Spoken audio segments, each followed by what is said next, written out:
제주시장과 서귀포시장, 제주도개발공사와 제주에너지공사 사장 등 제주도지사가 임명하는 기관장 자리는 17개에 이릅니다. 이들 자리에는 주로 선거 캠프나 도정 인수위에 몸담았던 인물이 주로 발탁되면서 선거 공신들을 위한 낙하산 인사 논란이 끊이지 않고 있습니다. 결국 이 같은 논공행상식 인사는 승자 독식과 줄서기의 패단을 심화시키고 그 피해는 고스란히 도민들에게 돌아가고 있습니다. 새 도정 출범을 앞두고 공직 인사의 문제점과 개혁 방안을 조인호 권혁태 기자가 심층 취재했습니다. 둘, 셋, 당겨주십시오.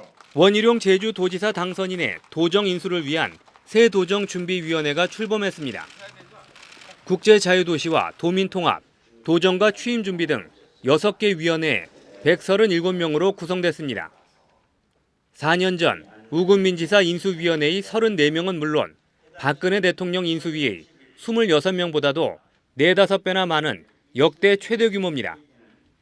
분야별 위원장에는 전현직 도지사들의 측근들이 골고루 포진했고 원희룡 당선인의 선거 캠프 출신은 20명이 포함됐습니다. 인수위원회 규모가 크느냐 적느냐 하는 이런 여러 가지 얘기도 있을 수 있지만은 저희들은 실질적인 일을 하기 위해서 필요한 인원을 선정했다고 하는 것을 말씀드립니다. 원희룡 당선인은 차기 도정 인사를 놓고 도청 주변에서 앞서 나가는 이야기들이 나오고 있다며 공직자들에게 입조심을 당부했습니다. 인사권도 도민들이 바라는 기준에 의해서 그것을 구체화시켜서 행사하는 것이지 끼리끼리의 인사는 앞으로는 없을 것이라는 걸 제가 감히 약속도 드리고 그런 다짐을 계속 하고 있습니다.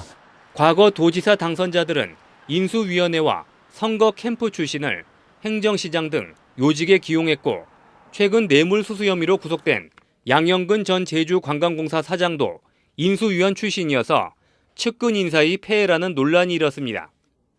이 때문에 원희룡 당선인은 선거 캠프 인사들에게 자리나 이해관계를 바라지 않겠다는 서약서까지 받았고 차기 도정 인사에도 반영될지 관심이 모아지고 있습니다. MBC 뉴스 조인호입니다.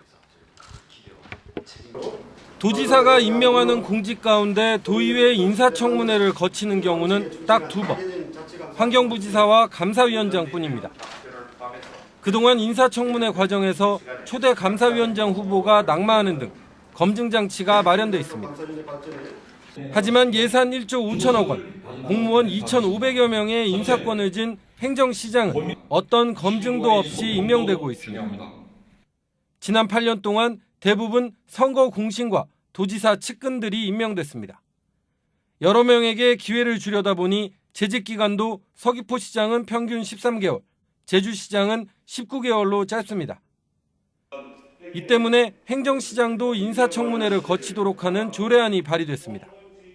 인사청문 제도를 통해서 좀 더 객관적이고 그리고 좀 더 보편적인 권력을 갖게 되므로써 좀 더 시민의 입장에서 행정을 펼치지 않을까 이렇게 기대하고 있습니다.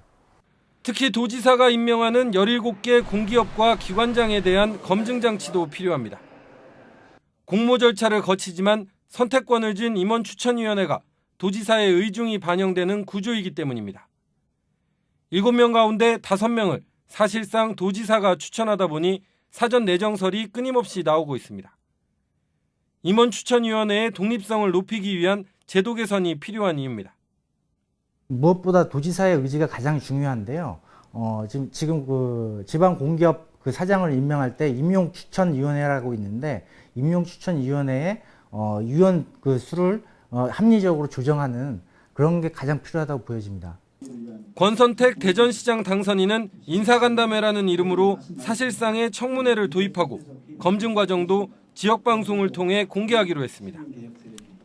공기업들을 효율적으로 운영할 수 있는 그런 운영할 수 있고 시민들에게는 좀 믿음을 줄 수 있는 어떤 그런 장치가 되지 않을까 생각하는 거죠. 원희룡 당선인은 낙하산 인사는 없다고 강조하지만 구체적인 제도 개선 방안은 내놓지 않고 있습니다. 4년마다 되풀이되는 농공행상과 측근 인사, 낙하산 인사 논란. 이 악순환의 고리를 끊기 위해서는 제도 개선이 시급해 보입니다. MBC 뉴스 권혁태입니다.